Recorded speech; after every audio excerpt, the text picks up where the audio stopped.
tragedy.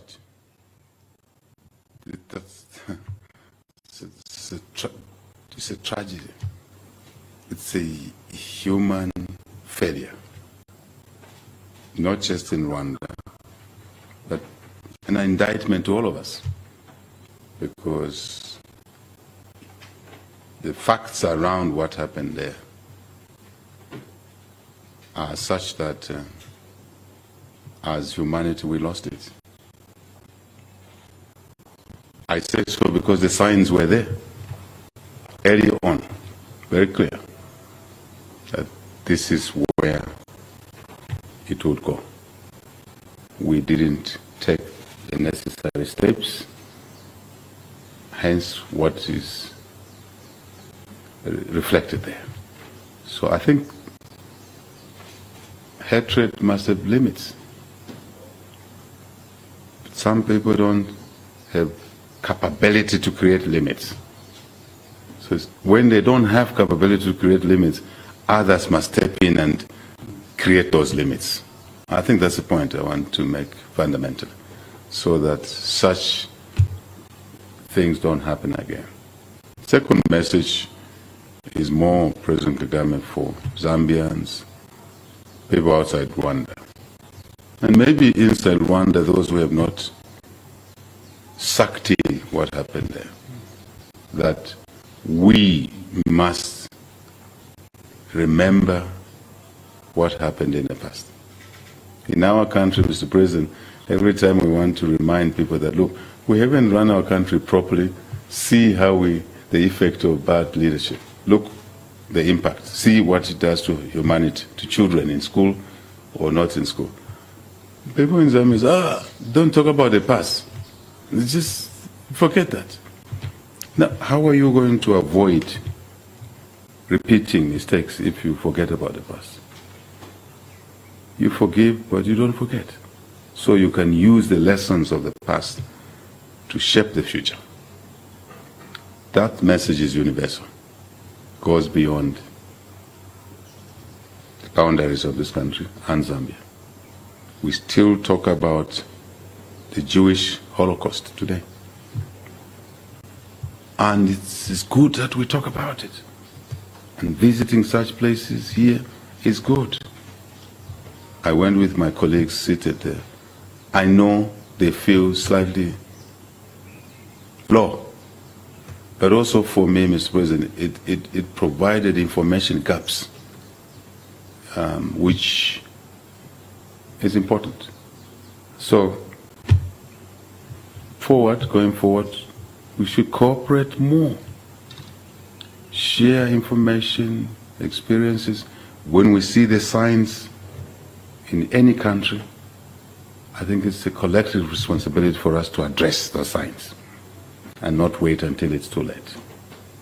Especially that what happened here was orchestrated, was planned.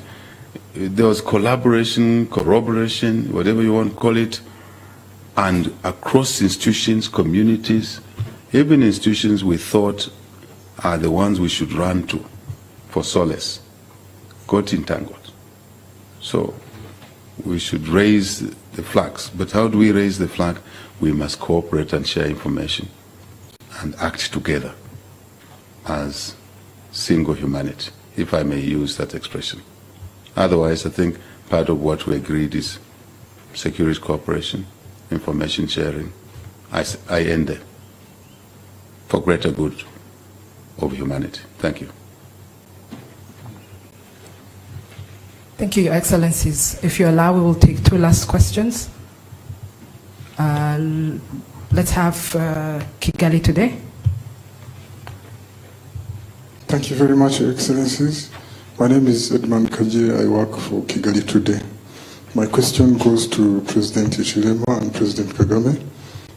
Recently, President Hichilema was part of the team that went to Ukraine and Russia under the auspices of the African Peace Initiative to try and play a peacemaker role. The effort drew mixed reactions, with many downplaying the role Africa can play in such global issues. Does that put into question Africa's position and influence in global events which optimists like President Kagame say was boosted by the New World Order? Thank you.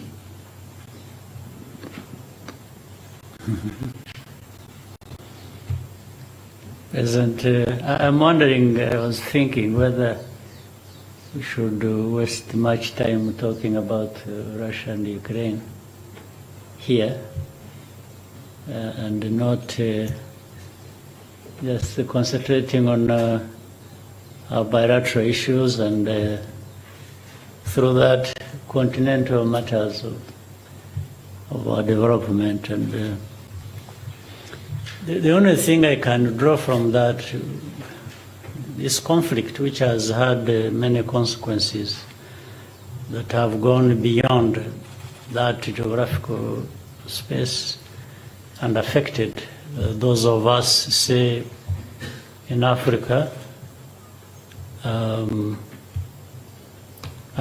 beyond and other places, whether we shouldn't be thinking even more about what we should be doing together.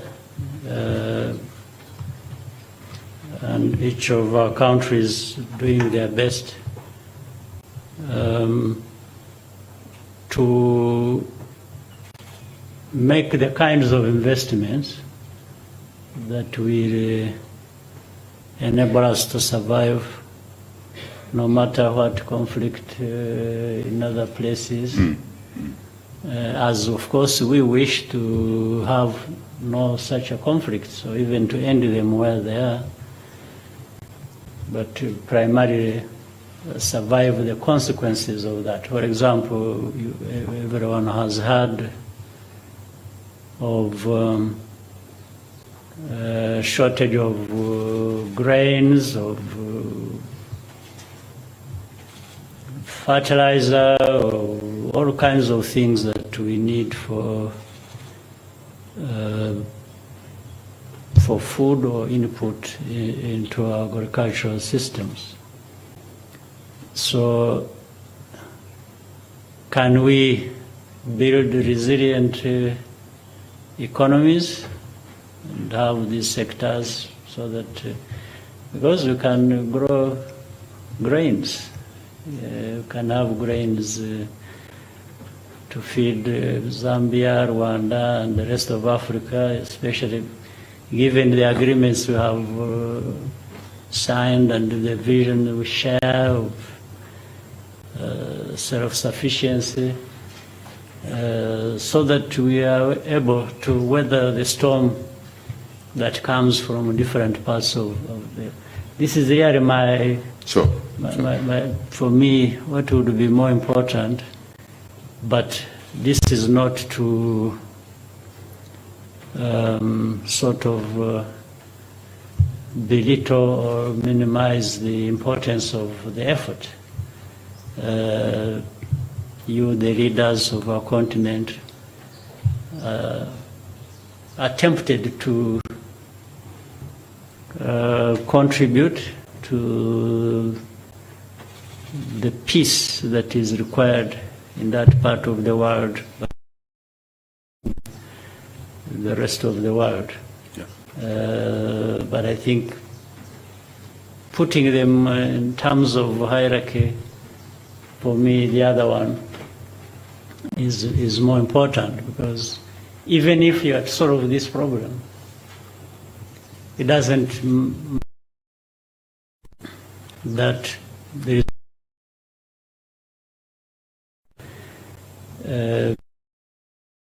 as we have seen, and I'm talking as a student of history, of what happens in real life. So instead of running after one problem and trying to address it, which is necessary to do whenever that is required, but more important, running after these efforts to prevent by creating resilience in our governance, in our economies, in our productivity, and I think this is where, yeah, but it doesn't stop people trying to do something whenever and wherever they can to try and bring to an end any conflict like that. Even before it affects our economies, it consumes people's lives. There are thousands, and really causes tragedies and devastation. But so I'm not sure. Well, the journalist is doing his work, but as leaders, we have to do our work also. Indeed. In terms of educating some of these journalists. Just to add on a little bit to what the President, yes, what the President has said, I agree with his responses, but just a little additional dose there is that it is true to say that conflict anywhere affects everyone else. It's very true to say so. And the distortions that it's having on, for example, that conflict on our own domestic economic management issues, imported inflation. I think that's why the President talking about developing capacity and capability to withstand those shocks. But certainly there is an impact on our continent. Some countries, Egypt imports close to 10 million tons of grain from Ukraine, Russia, and fertilizer affects a number of us, and fuel prices. So in that context, I think conflict anywhere does affect all of us in one way or the other. And we prefer to have less conflict. Yes, conflict will be there, but we prefer to have less conflict amongst ourselves anywhere in the world. One other matter which is important is that if you look at the Second World War, Second World War, it starts with one or two nations. Then the proliferation of that conflict sucks in the whole world. And one of our concerns is to make sure that a situation like that could evolve in addition to loss of lives, property, dislocation, migration, children who are taken away is not good enough. But we're still, you know that the two conflicting parties will have those who support them, and that could suck them into the war. And let me say it here. What if someone pulled a nuclear button? Would perish, isn't it? I think we need to see, for the journalists now, the President touched on a very important thing, but I'm just adding for you, given that you are the media and you spread these issues, that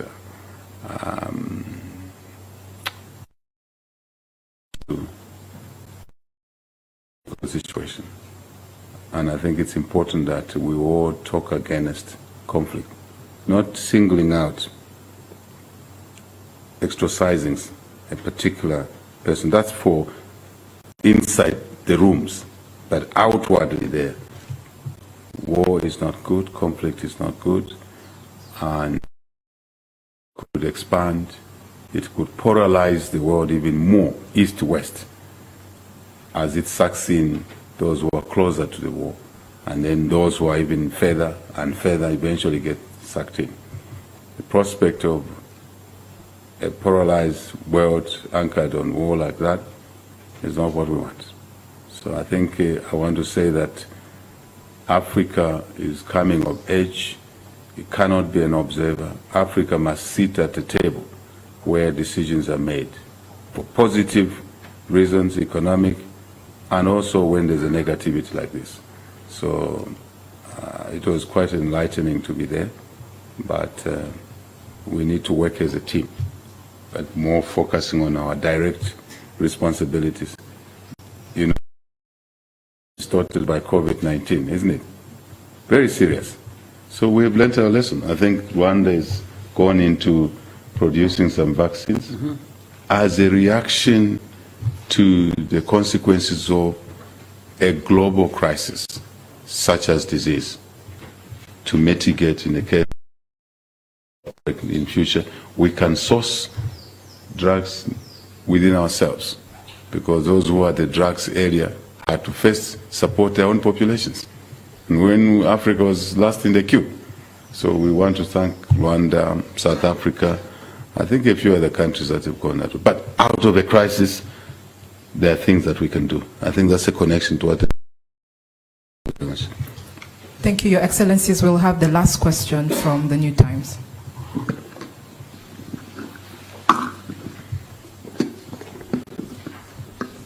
Thank you, Your Excellencies. My name is Edwin Musoni from the New Times. President Paul Kagame, 20 years ago when Rwanda embarked on investing on broadband technology, Yes. Yes. Edwin Musoni. That's the name. It's a Zambian name, my friend. It's an honor. Did you borrow a Zambian name? We are one Africa. Or you share Yes. them? Yeah. Share the names.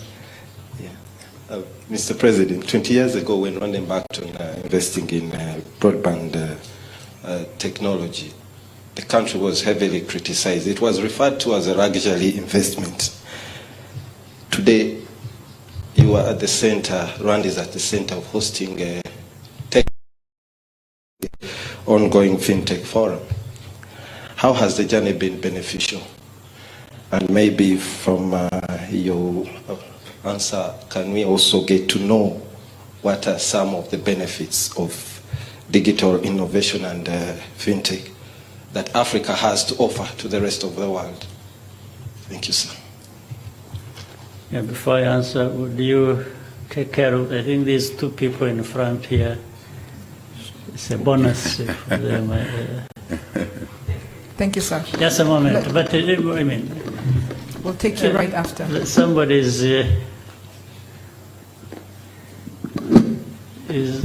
asking what they already know. And just asking me to tell him what he knows. Even first, narrated the story of where we came from. I'm sure you are aware. Where we came from was, yes, somebody might have thought that it is luxurious to invest in digital technologies at the time. But our answer to them then, which is absorbed by what is happening today, was that first in our country, in the old days, about 20 years ago, for example, it was difficult for us to prioritize because everything was a priority. So we were able to tell them we are not investing in digitalization while depriving other sectors of resources. But we are doing that so that this can be complementary to other things we are doing.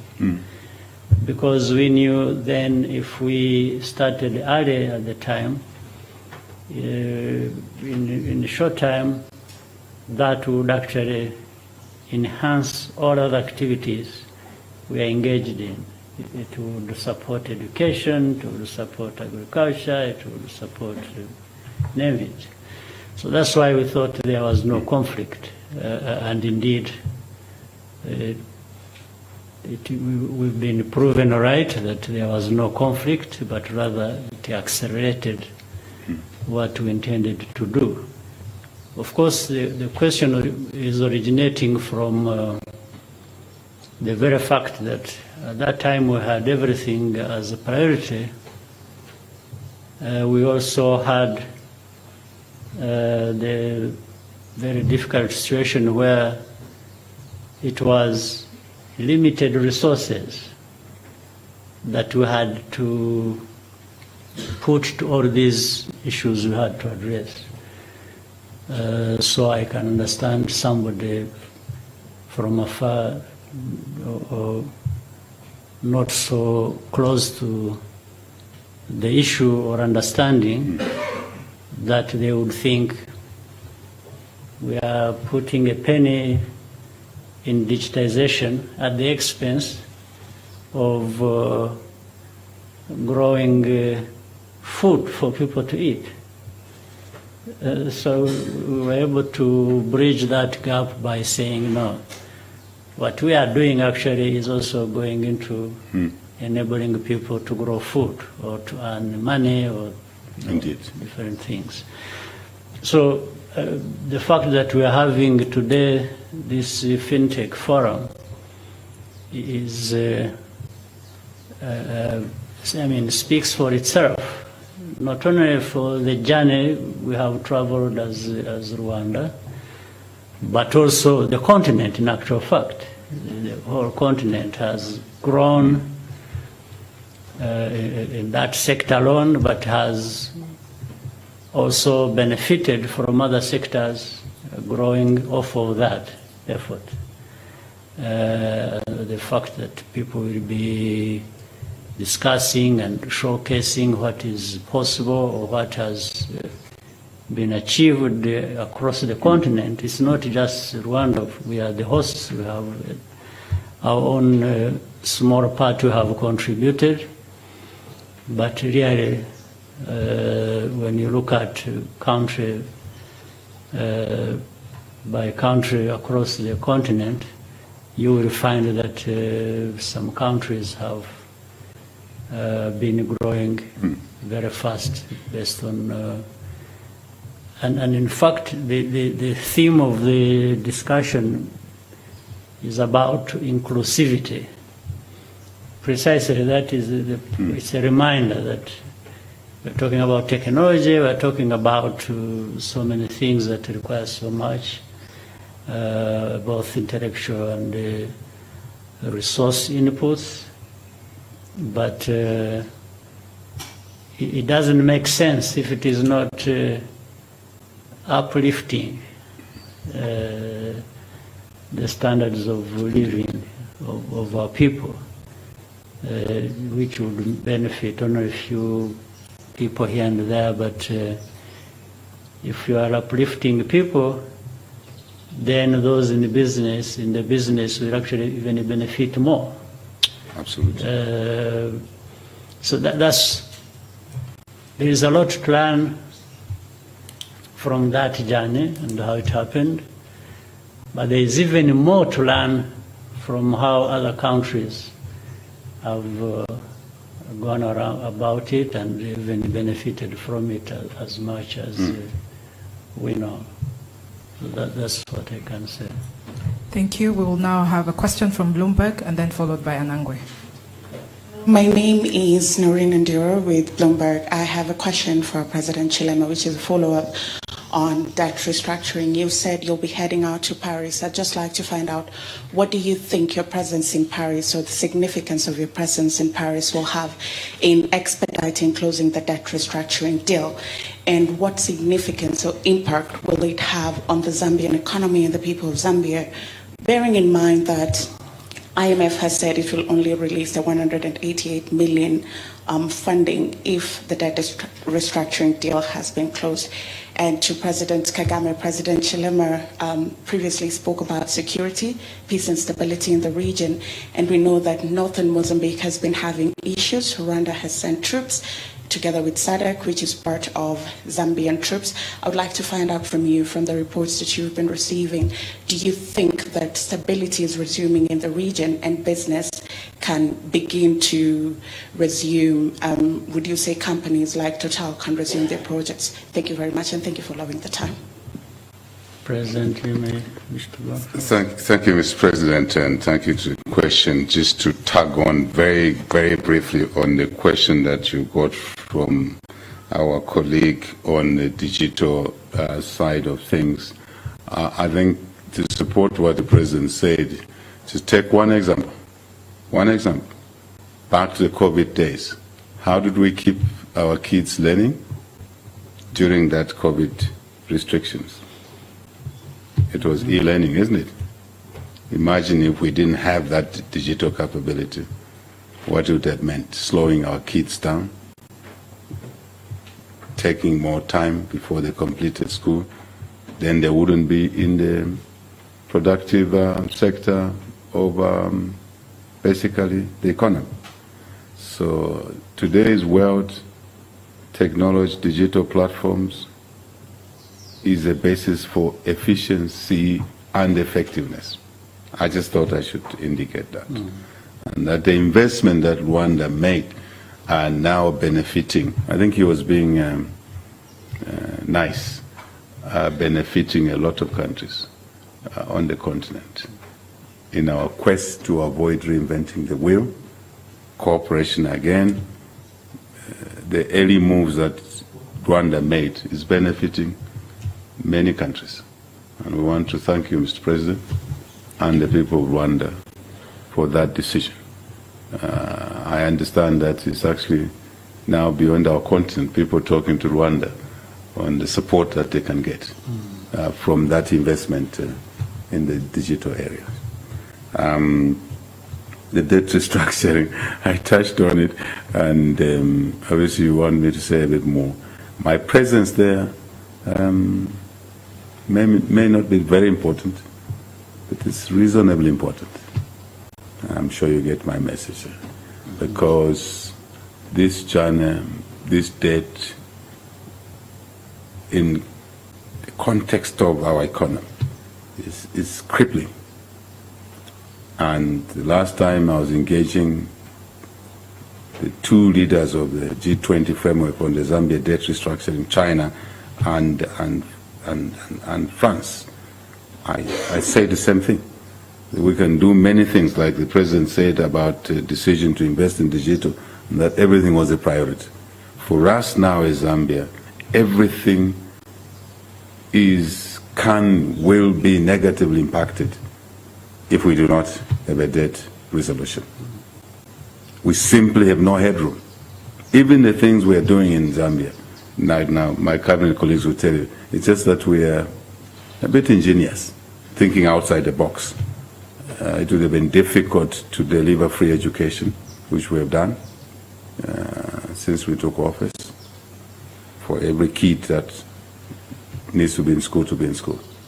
Yet the resource envelope has been conscripted in the Python example I gave.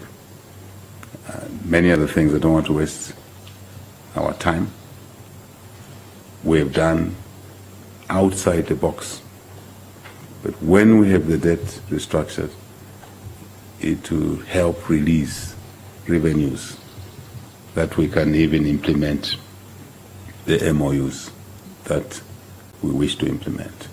So the point I'm making is that the presidency and our finance team and foreign minister seated there, with all and other cabinet colleagues pulling as one unit to get this python out of our body. And it is a desire that my presence there, in a small way, will inject a little bit more sense of urgency. We're already behind schedule, given that we've had to network in this manner. And I think it's in a good example. When you have a crisis, it's important to work as a team, one team. President to do his part in the Rwanda situation. The Minister of Finance here will do his part. Minister of Foreign Affairs will do their part. Agriculture, everybody. That's the story of our debt issue. And mind you, our debt restructuring program is being used as an acid test, if I may use that expression, as an example. Then we hope that the pain we've gone through can alleviate the pain of other countries that are in a similar situation, because the framework we will agree, hopefully we should agree this in the next few days, then can be rolled out to assist other countries in similar situation. So we have to carry the can so we can reduce the pain for others. That's what the community means. So I think I've captured your question of how valuable it is, and going forward, why my presence and the presence of others. Mind you, President Macron will be there, Prime Minister of China will be there, and it was agreed that the three of us must stand side to side in the next 2 days. Thank you. I'm sure you can interpret what that means. Thank you very much.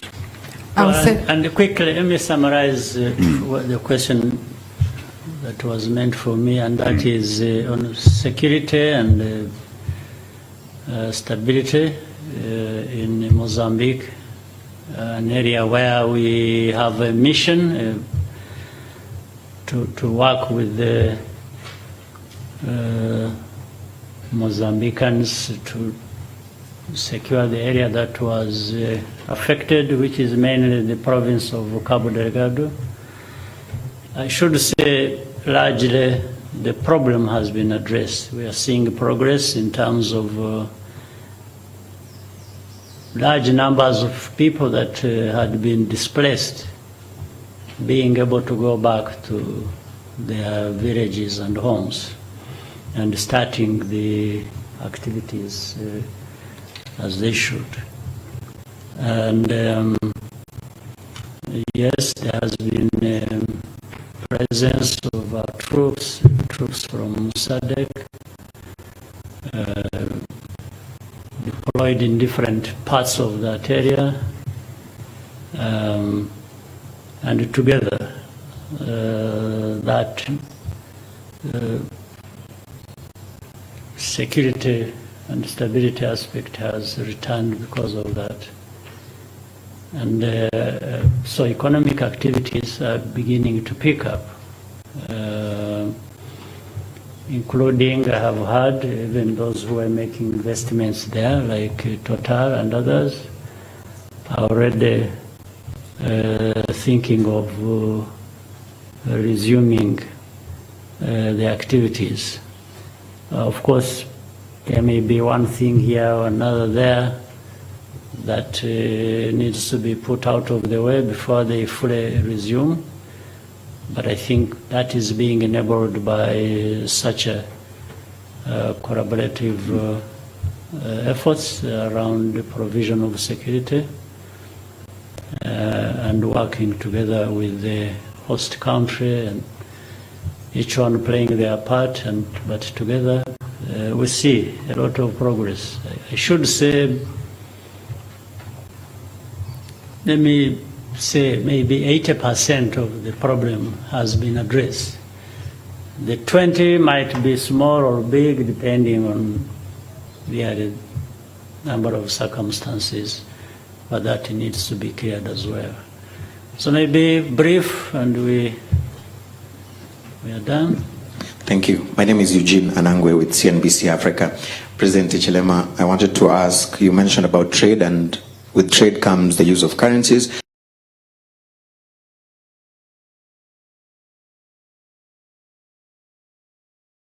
The conversation around de-dollarization is gaining momentum. And President Ruto has said we need to trade using local currency as Africans. I want to understand from you as chair of COMESA, is this a shared vision at COMESA level? President Kagame and both of you, on the issue of visa on arrival, that was a great thing, but visa-free would be much better for both countries, I believe. I wanted to know what is causing it not to be announced. If it was not part of your talking points, could it be sneaked in, that we could have an announcement that there's visa-free for the citizens of both countries? Thank you so much. Thank you. You want to... Yeah, I can go. Sure. Yeah, thank you. If you allow me, so you can close the trade. Yeah, I always like to tag trade to connote investment as well, because trade arises from investment. So now the issue is that the dollarization is a subject of conversation, but not in isolation. The real issue is that the African economies, starting with our regional economies, SADC, East African Community, we would like to integrate more.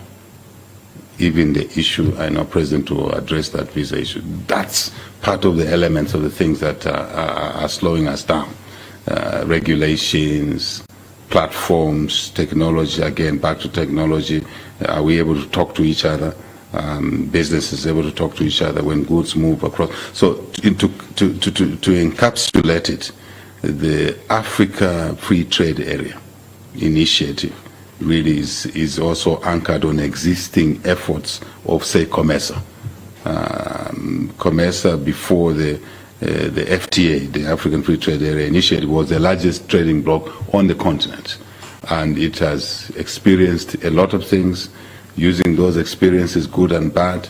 And in my speech, as I assumed the COMESA chairmanship, I did say that COMESA now, in this era that will be, to build on what others have done before us, because that's the way life works, we will focus on ensuring that COMESA talks to the Secretariat, COMESA Secretariat talks to the Secretariat of the Africa Free Trade Area, so that we make sure we leverage on the positive and negative experiences of the regional bodies to build quickly the African Free Trade Area, so that we can integrate our economies and, of course, businesses and people. What is economy?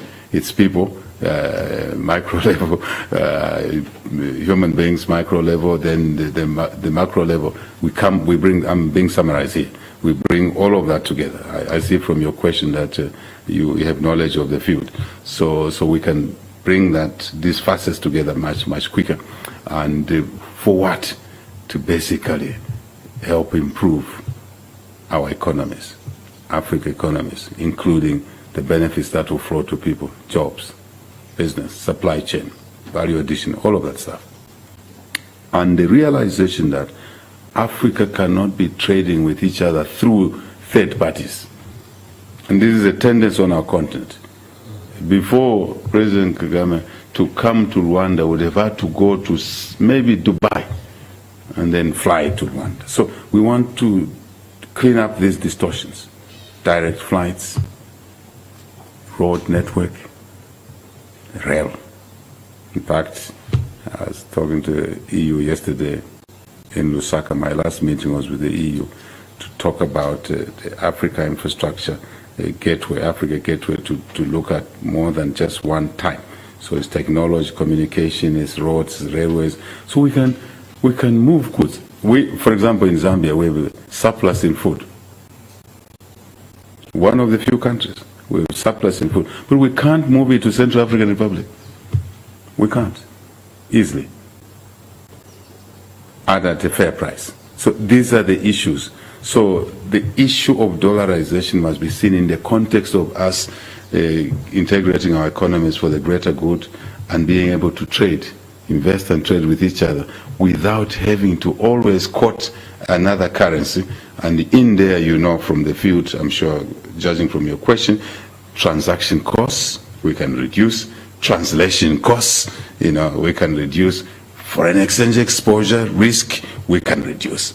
That is the story. So I think let's see that issue in the context of that. What President Ruto is saying is in the context of what we would like to do as a continent. And I can bet once we've done it, and we've done it properly, we make mistakes here and there, it will benefit an average African, an ordinary African. That's why we're elected into public office. If we were to take care of our interests only, I think we know how to do that, reasonably fair. But the challenge is to take care of many people who are talented differently, endowed differently, different platforms, different understandings. So we need to cut on the cost. We need to cut on the rigidity. We need to cut on, you heard me talk about a non-stop border post, so that goods can move quickly from one country to another, deficit to surplus. And every country has a surplus in something, may have a deficit in another. But once we work together in that way, and we don't have to be limited by the rules around one currency, we can do things better. In a nutshell, that's what I would say, but we need the media to support this agenda. But I must also say that the best integration is one which delivers benefits to all the participants, not to one or two only. Because in the end, people start complaining. Those where the benefits are not flowing, they start seeing no value. And I think that's the challenge now we have, the technical inputs to structure this thing properly.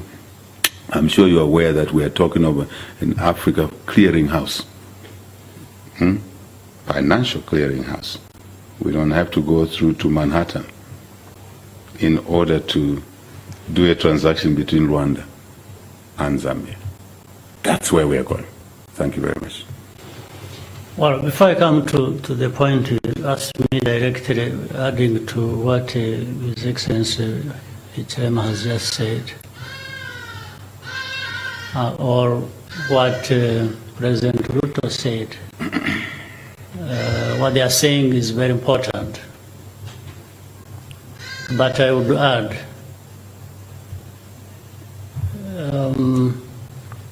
what is it that in our continent and leaders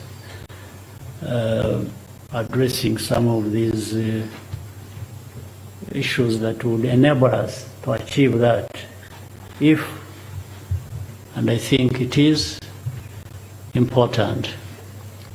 So when we are talking about African integration, starting with East Africa or different parts of our continent with integration, when we are talking about the Africa Continental Free Trade Area, about trading and so on, all of those issues come up. We should have done that long ago. There's nothing that prevented us. Yes, but at the same time, when you are trading and you want integration across the continent, you must address these other issues, and part of which you have raised.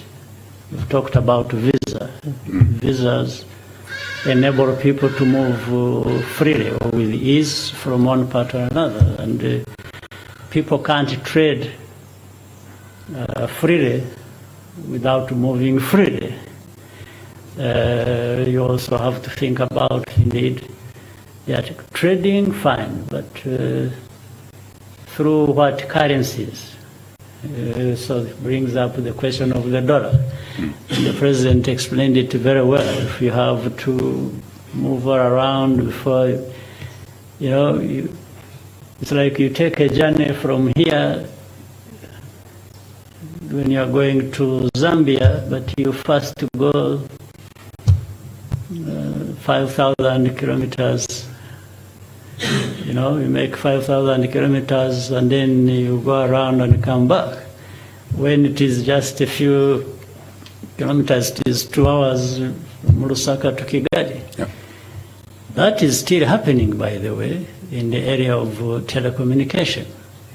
You don't see it, but do you know that the traffic, when you are calling somebody from here to Zambia, the traffic takes another flight all around and then arrives. But with cost, additional of course, every that route, everybody is taxiing on the way.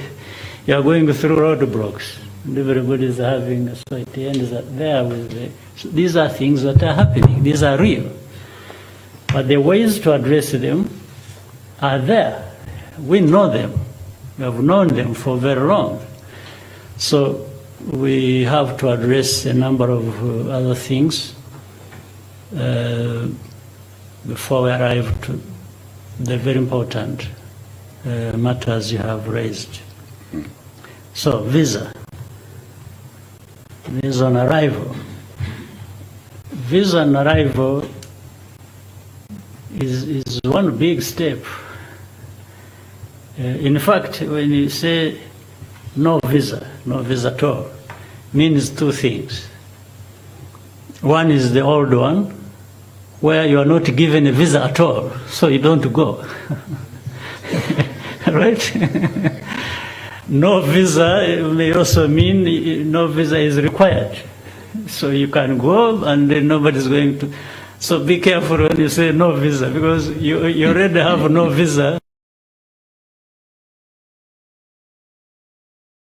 The visa that you need. So visa on arrival was a huge improvement because initially we had complications for anybody to get a visa. Or if you get it, it is very expensive. So visa on arrival means you are free to move and go to a place you want to go to. Only that visa either for record purposes, that is a stamp at the airport where you have arrived, or maybe they tax you. You pay, I don't know how much, depends maybe from country to country, either $10 or $50. So the best situation is that one which you said. If you come from Kenya or Zambia or from where, and you arrive here, you just identify yourself, show who you are, where you come from, and move without having to say, where is the visa? You know, every step there is a problem. I'm sure you have heard of, in fact, either you pay for visa twice or once, but the wrong party. Because you find somebody waiting for a traveler and say, where is the visa? And you say, no, I'm sorry. And then he says, no, visa, where is the visa? Meaning, they can actually give you a visa there. But you have to pay somebody who will not report what you have paid. All right? You are aware there are others who, when you have everything, you show the passport, and somebody will tell you there is a missing page in the passport, and say, what is it? Some people get confused. You are wondering what is it. All of them are there, nothing. No. There is a missing page. What they are really telling you, put in a note. Yes, that becomes the page they were looking for. So, but all these issues can be addressed, and so much the better if we can address them all at once, or arrive at the point where they are resolved.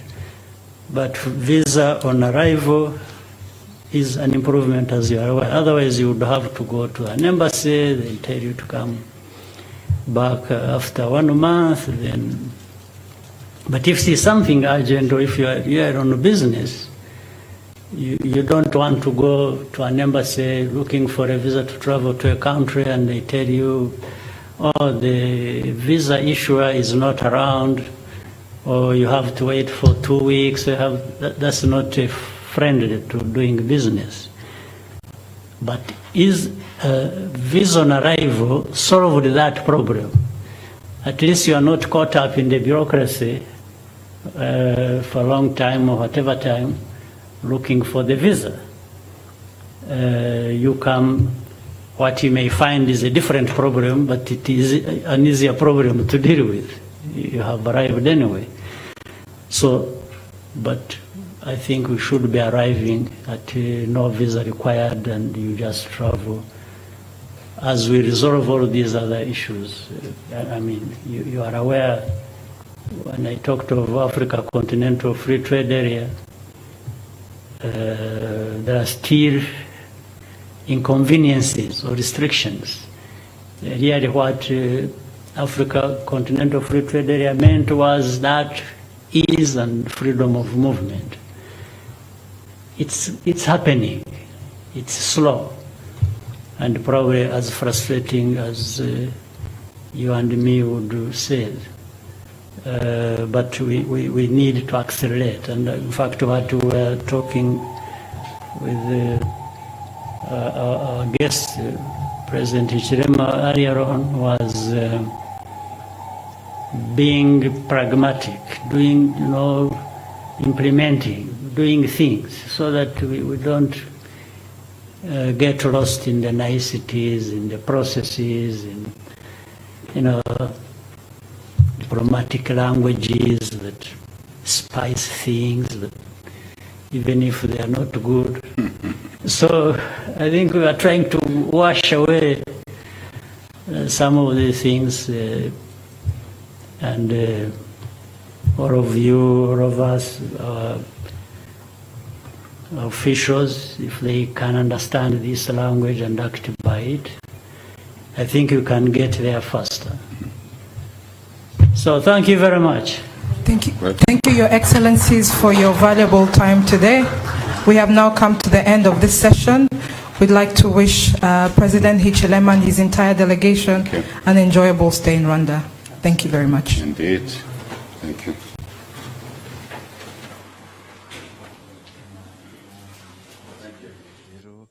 Ikiganiro n'abanyamakuru Perezida Paul Kagame ndetse na mugenzi wa Zambia Hakainde Hichilema